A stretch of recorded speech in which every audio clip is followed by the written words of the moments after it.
This Media Mathamgi has been about conversations for general audience. That is, stories that inspire, reflect, and make us think. Those conversations will continue, especially with people from creative and cultural spaces. But I've been feeling the need for to focus something more specific. That is, as we discussed, growing group of professionals like ladies and gentlemen of 40s and 50s. They are facing the challenges in terms of middle-age crisis, middle-age career crisis. So we'll be beginning a set of conversations around this. And today I'm joined by Srinivas Patnaik, founder of SIPO and former vice president of Accenture. Srinivas is a business transformation leader having multiple domain expertise who comes with deep experience in corporate and startup ecosystems. Welcome, Srinivas. Thank you, Ashish. And you can call me Srini. So people will whoever do not know more aware of what you have been doing. So Accenture is very familiar, and in that position you have been contributing to a corporate world, and then you're the founder of SIPO, which happened after that. So maybe a short introduction to that, and then we'll jump on to whatever is helpful Yeah, for yeah. people of 40s and 50s. So It's been really nice talking to you and seeing that you're trying to bring a thought or a question that every person in that bracket has. And maybe this could be a medium where our interaction, I won't say a expert advisory or anything because all of us are good in our own ways. But a discussion of this definitely may help few of them. And that should be the way that we can look at. So to talk about SIPO, it all started with me being into the business transformation consulting for long. And as you said rightly, with the bigger organizations like the Big Four, while I was doing consulting, the projects were big, the team was big, the involvement was big, so was the revenues. So it always demanded an ecosystem through which it runs. Being in a senior leadership, taking those fancy designations, it's very easy to call out the cross-functional teams and then drive things on your own on your way. So when I kind of took a conscious call of getting into entrepreneurship, because that was the bug, like every other person that we see these days has been biting me for a long, and it was a very conscious call to see that I take that plunge into this space. Keeping that in mind, I thought when I will get started, the initial 2 months were super exciting because you are trying to do something on your own and you have got few clients lined up and you want to drive some good scope of work. So by the time SIPO was not there, I was kind of just doing it as an Srini, as a individual. But what I immediately realized is the pain or the disconnect of not being the tagged senior leader, and you are just one another in the market and standing to make yourself present and deliver what a client is wanting, but without the arms and ammunitions.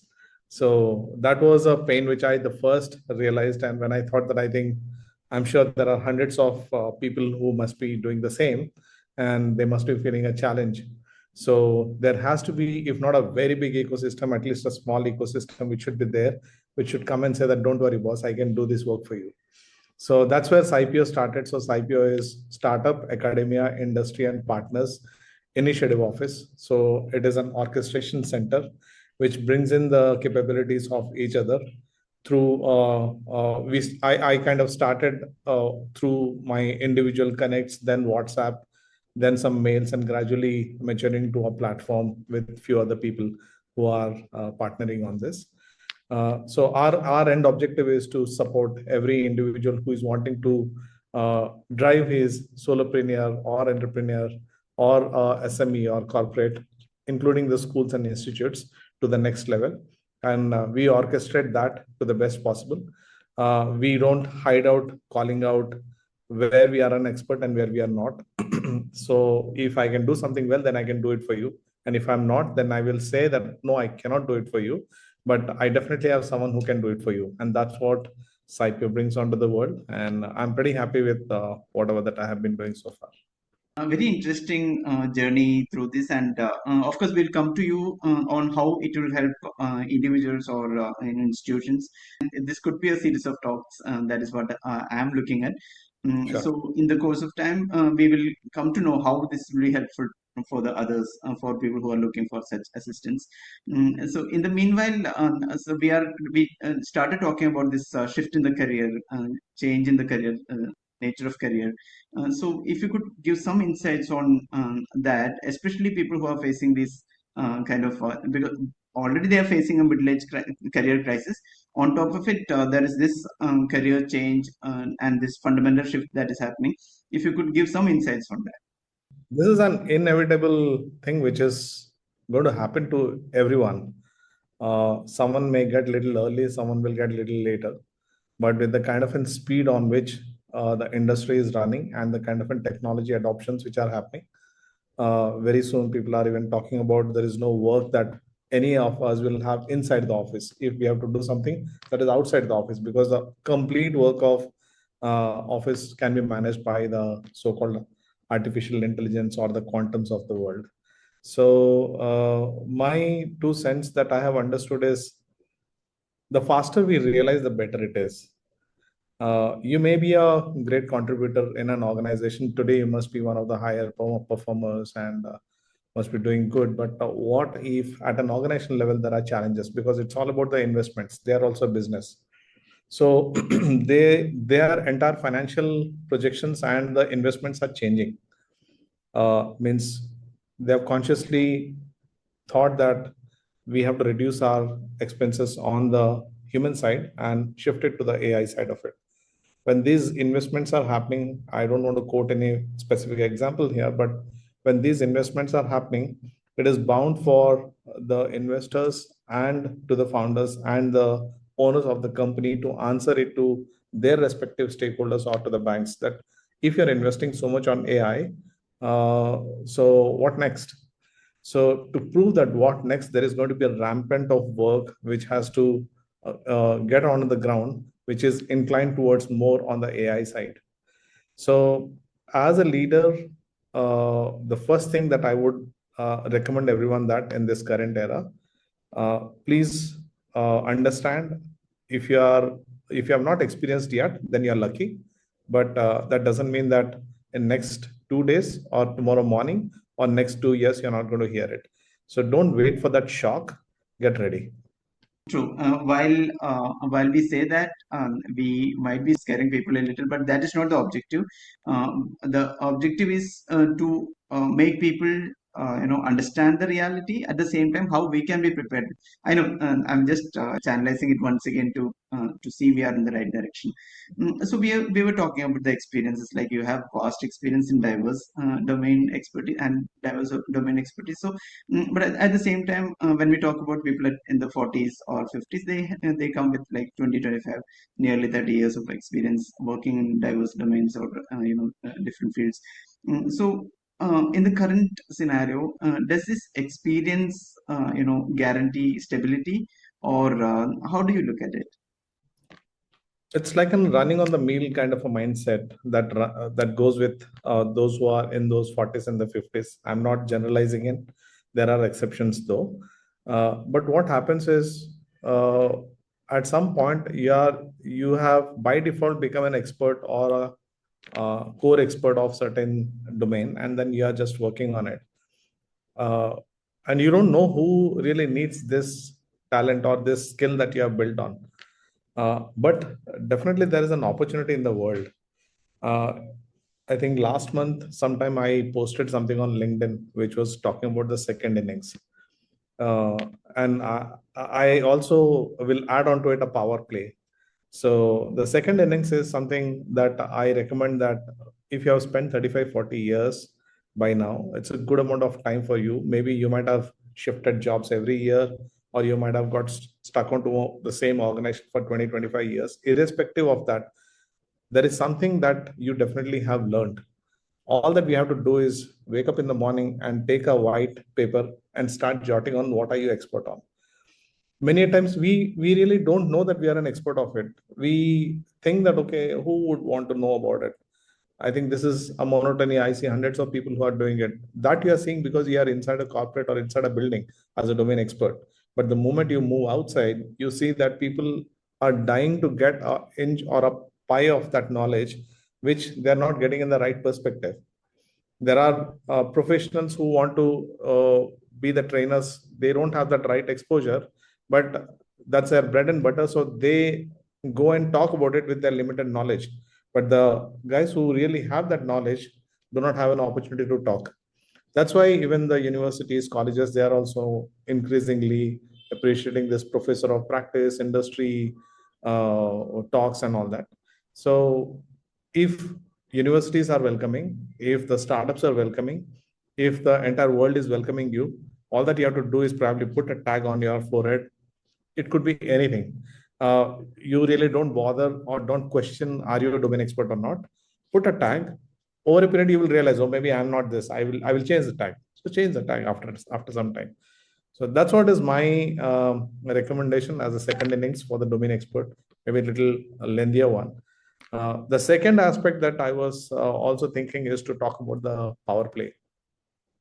When I say a power play, this actually happened when we were talking as friends, and suddenly this discussion came up. You are left with only counted overs where you need to reach out to certain run. And you really don't have much of a chance to decide whether you want to do a small stroke or you want to put a sixer or a four. It is a power play. You just need to hit it hard as much as possible. So the second innings is more like that. Because you are at 40 and 45. By the time you decide and want to like put the tag of domain expert, you realize that you are already 46, 47. And then you are at a point where industry looks at, are you needed as a leader or not? And that's a fact. I mean, it's not against any individual. It's a business call. The industry average of a leadership has shifted from 65 to 55 to 45 now to 38. So that works for them, because when you are say 55, 65, definitely you are into that salary bracket. Just by having a recycle of one such person and having two young leaders makes a lot of sense, because technology is playing the game. So it's a power play time. Make a tag of what domain expert are you, and do a power play. Just hit it hard. Even if you get knocked out, that's fine. Fail fast, so that you can restart something. So all this exercise, if you are able to do it between 45 to 55, by the time you are kind of sorted, and the second innings goes pretty well. That's quite elaborate, but to the point. But when you say that, again, I'll come back to the first answer which you said about the AI threat. Which is a common thing and it is happening, like AI replacing jobs. Of course, I should be prepared, but what are misunderstandings are there, and if you could clarify on that aspect. I think the world is all about unlearn and relearn, and the pace has gone little further. So we have been doing this before as well, but the cycle time was more. Now the cycle time is less. We need to stay relevant. That is the only point that I will call out. Whether you want to train yourself on AI, or you will pile on to a person who is doing AI so that you can bring your part of it. There's a very good word that my favorite word is enabler. Many times you don't have to be the hero of the movie. You can always be a supporter. You can always be an enabler. You can be someone behind the camera who is making the hero a true hero. Those kind of roles are also there. I'm not trying to be very specific, but how do you want to make your strategy? Many people say, okay, AI is on, so you need to learn AI. Maybe I'm not tech savvy. I never did computers itself, or I was not hands on with my Microsoft PowerPoint and Excel. Why do I want to learn AI, unlearn and relearn? But probably in that space, I can find out my niche on how I can adopt. But the change is inevitable. So you can't just stay as is and say that, okay, everything will happen for good. So let me wait and see. So a change is inevitable, but you need to decide what direction you want to pick up. Great. We'll again go deeper in our later talk. As you rightly said in the first answer, so this is something that is faced by people at different. Everyone is facing this, maybe at an earlier stage or in a later stage. But even for people who have been in a very good innings, first innings itself was good. They scored quite well. Still, they are facing this. It could be different reasons. It could be office politics. It could be something that we are not updated ourselves. But generally, why everyone is facing this? I don't know if everyone is facing this, but yes, I think there are two ways of looking onto it. If the starting was not great, then you have to make it up somewhere. So if the starting is good, say I try to put it in a bracket of your passion and profession. if your starting is good, your academics are great, and you have done well, then you really can aim on what career that you want to choose, and you hit it, and then you are there. So there is a match to what you're liking versus what you're doing. But it's a 80-20 Pareto principle. So only 20% of the lot have that opportunity to do that, who are onto the premier institutes or who has the choice of what they want to do and they're doing at the beginning of the career. 80% miss the bus, and through the process they try to navigate the career. And in India also, which is the kind of an economy in which we are, and the kind of a population that runs in, for every application we know what is the kind of a ratio that we get. uh, we end up in navigating ourselves basis what is there as a situation for that moment. So the point I'm trying to tell is, if we miss that bus at the beginning, at least have that goal for the second inning so that you are able to navigate it. So if you're in your 20s or 30s, you're still not clear on what you're trying to do, then by the time you are at 40, you will still be confused.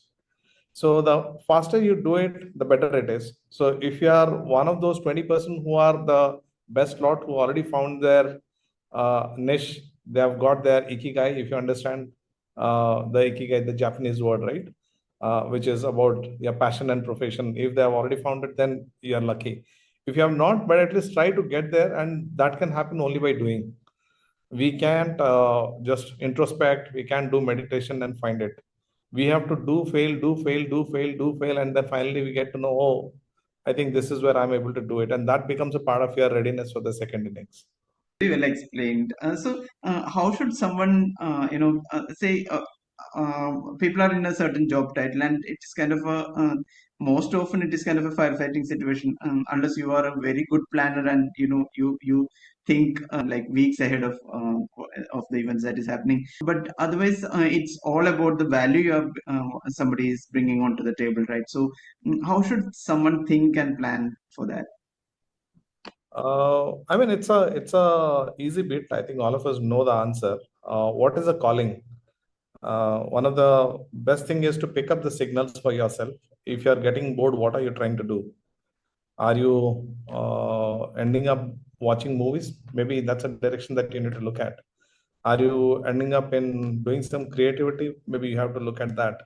Are you on to some Netflix series? Then probably you have to look in that direction. And there are people who are tech geeks who want to do just coding for the sake of doing it. So we need to know how to pick up that signal, and that's where a little of spirituality is also good for us. While the youngsters probably don't believe the way that we tell them, but little of that tells them how to introspect and know yourself.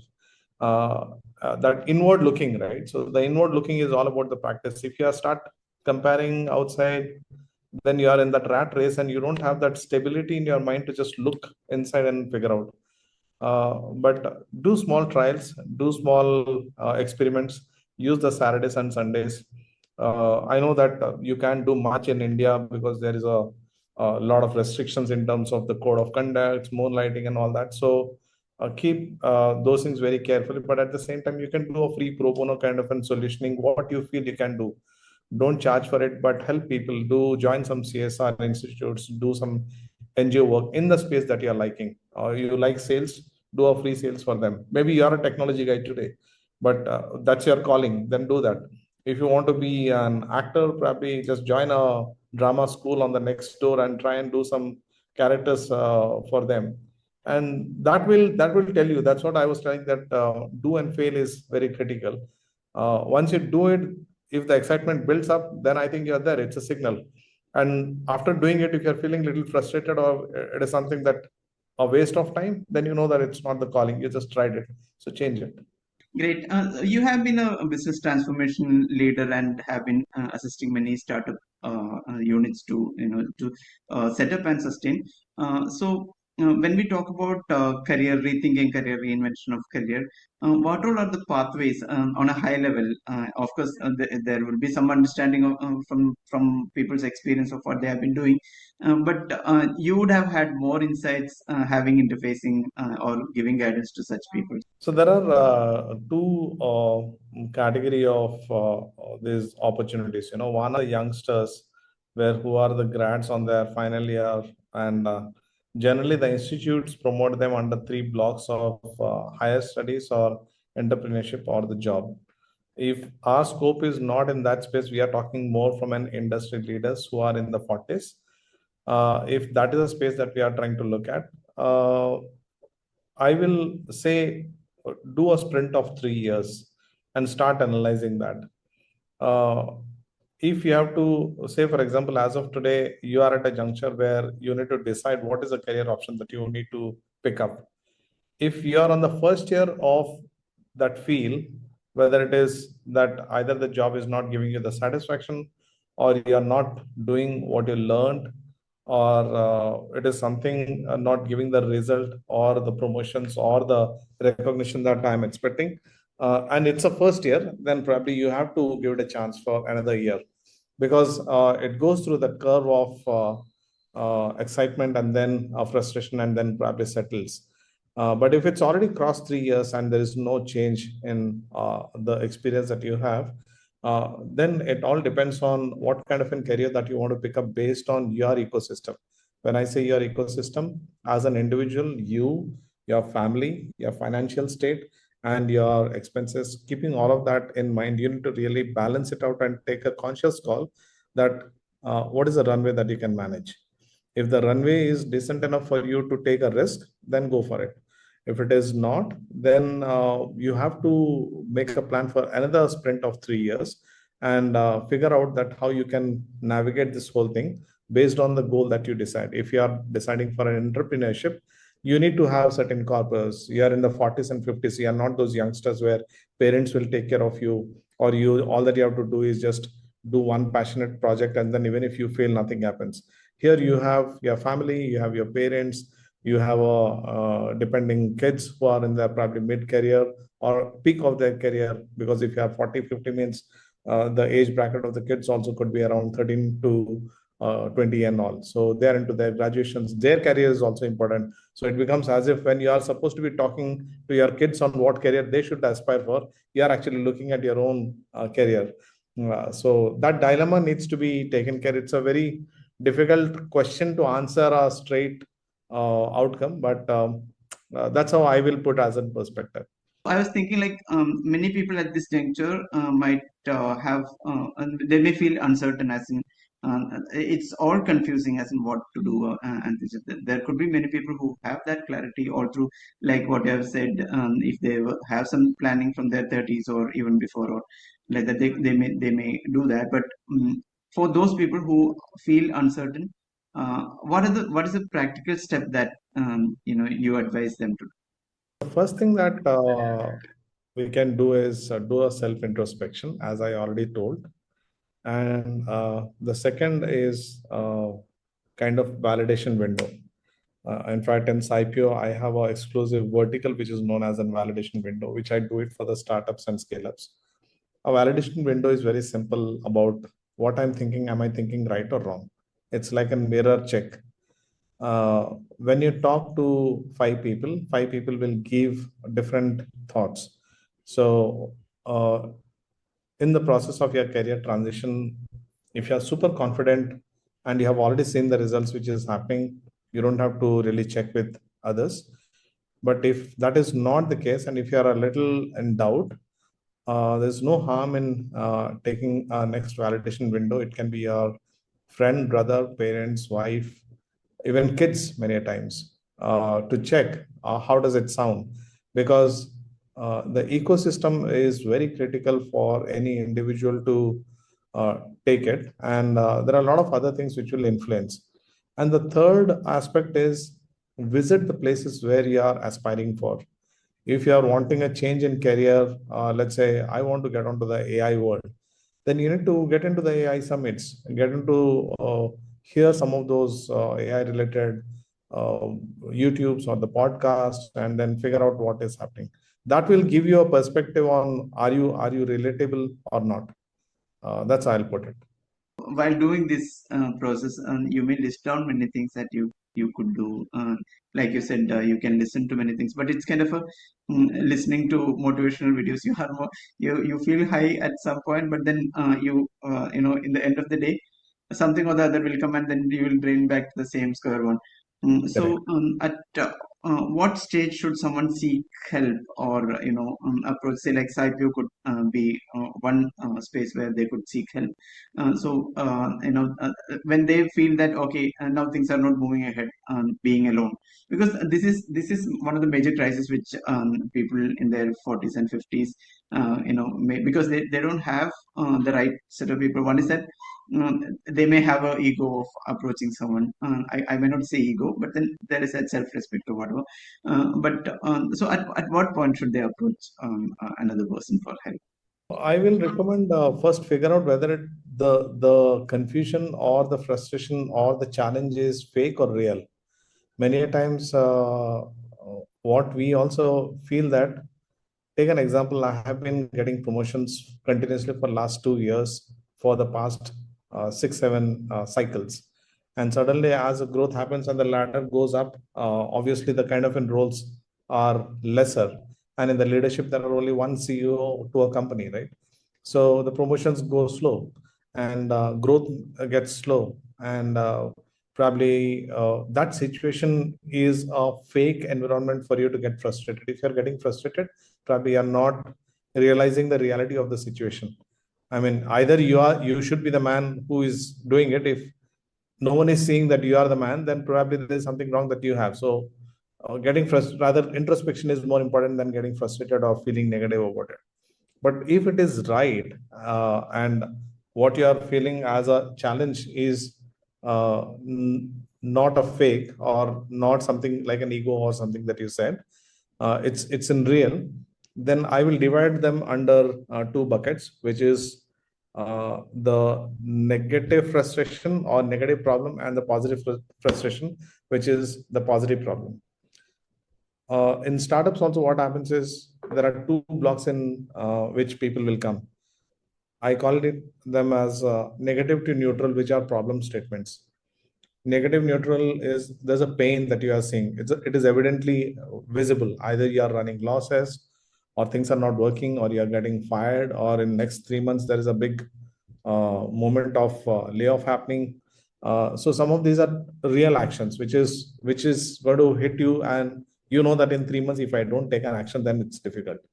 So that's a negative to neutral. If you get some option, then you are to a neutral point.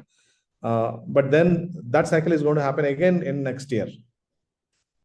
There's no way that you can escape of it.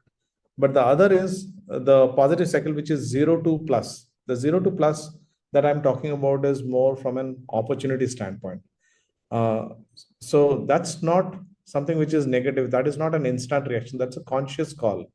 So are you let's say, entrepreneur by choice or entrepreneur by situation? There's a lot of difference. If you're an entrepreneur by situation because things suddenly changed and there was no way that you don't have any option other than going to entrepreneurship, then I think things will be far different than if you become an entrepreneur by choice by doing a proper plan, because you will safeguard the rest of the thing. So these are the two buckets that I will recommend, if you are getting any of these signals, on which part it is, and then action on it. That's quite cool. People say like whoever is watching this, in their 40s or 50s, and they are quite anxious. So one thing they might be thinking is that okay, I have listed down things. There are many dependencies on everything we cannot do alone. Many things you can do, set things up online, but still that is not complete. There are many dependencies on. One is that how much time should one factor for, like, I want to start do a startup, for example, or a career change, anything for that, but everything will have a different time frame that is required. But what time should, say, like we were talking about 3 months, you have given an example of that. Say like, say I want to drop my job, or I want to take up. I'm almost in the verge of something, and I want to take up. So, what is the time frame I should consider to start with, and I assume that okay, I'll be safe in say 6 months time, 3 months time, or 9 months. What would be the ideal time that you would say? My favorite cycle is 3 years, but I think in this current world, 3 years is too long a time. but at least you should give a year's time for yourself, so that 7-8 months you try working on it. Either you do it, or you do it through your friends, or you do it through your family members, or you use your Saturday Sundays, do some pro bono and figure out, is it going to be working or not. If it is a technology, then probably you can use it like a project. Be a mentor to a team of people who can pick up internship and do that project and do some prototype, put them as the front end, and then experiment some of them to in the market, how they're getting, what they're getting, and some of those signals will definitely help. Then that will also call for the kind of financials that is going to impact. So these 6-7 months will definitely give you that roadmap on what is the kind of burning that you want, and what can be the runway that you can really manage. And keeping that in mind, with some right calculations and the support like SIPO has through its partner ecosystem, you can pick up some of the experts who can tell you on financials how you should be doing, on legal how you should be doing, and on technology how you should be doing. There are experts who do AI solutions, like the best in class. So some of those prototypes you can give it to them and how it works. And there are very new models which are coming in as well. If you can't afford a great idea, but you can't afford, probably you can have a stakes sharing kind of a model or a mutual understanding. There are hundreds of ways. All that we need to know is we want to do it.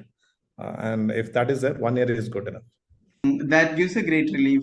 So I'm thinking in the shoes of people in 40s or 50s who are facing this situation, and this is a I'm seeing kind of a oasis with SIPO, kind of hand holding on, to get you from this to the next safe place. Or to start up into a new ecosystem. So, how should I approach, and what are the kind of services? Say, like when I have all the plans ready, when I have a startup idea, is that the time that I should approach SIPO and seek for help? And what are the next steps? There is a ecosystem in which it runs, and there is a bigger platform which is getting created. There are very handpicked projects which are run, and it is not that I'm the one who is actually mentoring everyone. I'm also getting mentored by a few better people who have already made good in their space. So it's a cycle in which it runs, and any of you can visit my platform, which is I'm going to be sharing in my next call. That should help.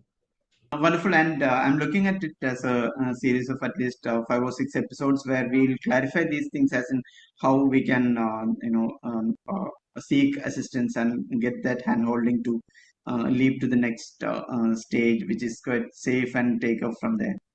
Thank you Surely. so much, and thank you so much. It was wonderful and so insightful listening to you. And I think many people like me, whoever is looking for some guidance, will reach out directly to SIPO, and we'll also share a Google link where they can fill in the forms, and then we can just evaluate what support we can give to them. Surely. Thank you, Ashish. Thank you very much, and I appreciate on what you're doing for the wider audience. Thank you very much for having me here. Thank you. Thank you. Media Mathamgi.